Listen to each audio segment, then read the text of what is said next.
Hello and welcome to Kushti TV. I'm bringing to you a true crime podcast. Yeah, and I'm in the town of Portsmouth. I'm actually in the area of Portsea, on the edge of the water. Naval town, sailors, places of dreams. I'm actually enjoying a Guinness in a pub. It's owned by a gentleman called Laurie Londoner, stage name. Do you know Laurie Londoner? Well, he sung the song, "You've got the whole world." He's got the whole world in his hands. And for a couple of young people, they did have the world in their hands or at their feet. But on one fateful day, that would all change on 9th December 1986. Just not far from me, a little road called Merry Road. And the life would end for Linda Cook, and in a most brutal fashion, horrendous fashion, spiteful, horrible, violent fashion. Actually angers me to say it. And a young man would wrongly be accused of a murder and rape. Michael Shirley, a sailor with the world at his feet, in his hands. 17 years of his best years were taken away, only for later to be proven innocent.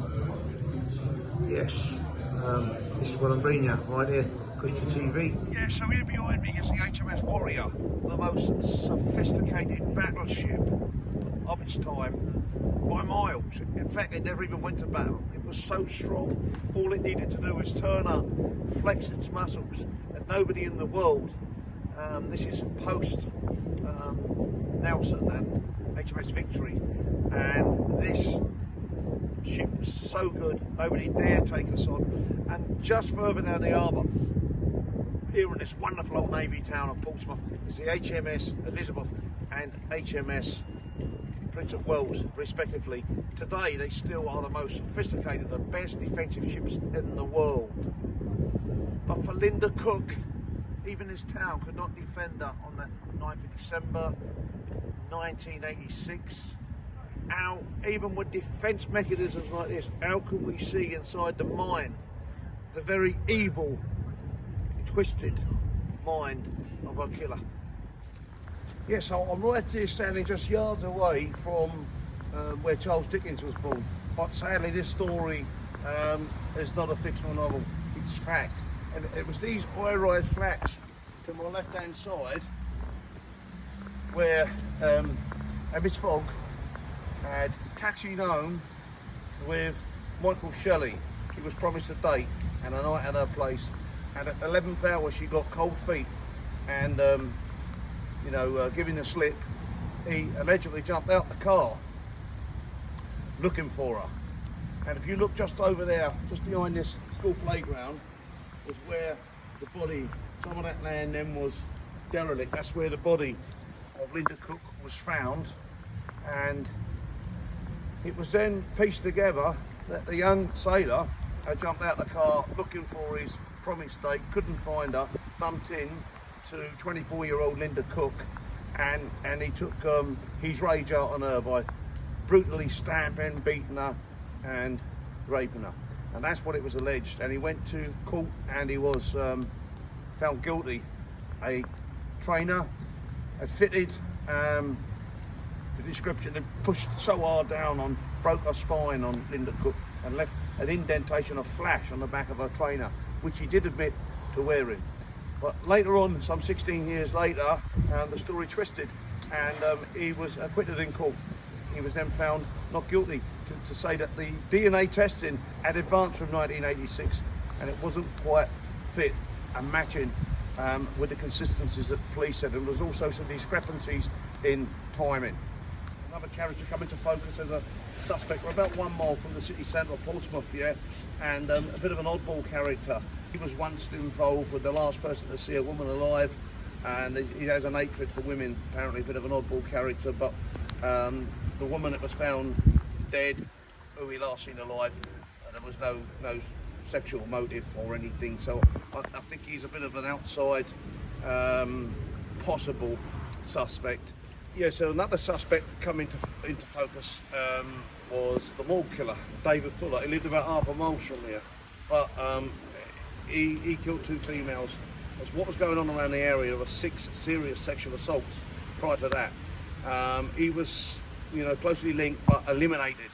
But one that was possibly one of the highest suspects in was Paul Barry Taylor. Paul Barry Taylor committed a murder in 1979 on a Miss McGrath, and he used the very tactics that killed Linda Cook here on this waste area, by stamping hard, committing the sexual rapes and then strangulation. Long way away from home, but he moved up the road to Fareham at that time, and it seemed like sex crimes on females followed him around the country. But he moved just about 5.5 miles from this place, and here's somebody that's very interested to the police. But the DNA of 1986, and it's sort of slightly, I don't know, maybe wearing or losing its strength, I'm not sure, but they can't quite put on the database and pinpoint him. But he is a nice suspect, and just spoke to a local lady, and they were all convinced that they had the right man in that of Michael Shirley. But on the original verdict, he was 11-1 found guilty, and now he's been acquitted because the DNA hasn't completely cleared him completely, but it's just they said it was unsafe, the evidence. Many still believe that they got the right man. The evidence was ruled unsafe. He was, by his own admissions, a naive, not the sharpest educated young 18-year-old, but he admitted being in the scene, and he admitted wearing the same shoes, and the shoes were imprinted so hard on the body, had flash on them. They were a Dunlop trainer, and broke the spine of Linda Cook with the forks, and it left flash on the back of the trainer in the body, and he admitted wearing those, and they were 2 crucial things. But it was about 250 other pairs. They've done the statistic, men could be wearing, 250 other men in the Portsmouth area could be wearing that trainer.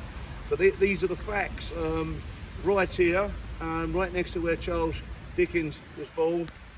This is a complete whodunit. Who do you think done it? But sadly, this is not a fiction. For young Linda Cook, this is very much fact, and must be mindful always of the victim. Whilst we look at this with intriguement and arguably somewhat entertainment, we must be mindful. In fact, so much I attempted to go into St Mary's Church yesterday to say some prayers. When I do this, I'm always very thoughtful. So I'm here thinking and saying a little prayer now for that young lady that lost her life, and for the family. And I do hope that one day the real killer will be highlighted, and if that's completely, I've got a feel for Michael Shirley if he is innocent, but I don't totally know. He's an innocent man at the moment in the eyes of the law. So it's a whodunit. Over to you. What do you think? At the birthplace of the great, brilliant, excellent novelist, a man that had written fiction, Charles Dickens. You can see the plaque right behind me. But this is almost stuff made of novels. What is unbelievable about the story I run here, is that Linda Cook actually lived just yards away from where Charles Dickens was born. She was attempting to make her way home to Victoria Street, literally 30 yards across the road. It's stuff that somebody would pen into a novel, but it's actually coincidental fact. Quite the eerie fact, really. Sadly, true story, not fiction.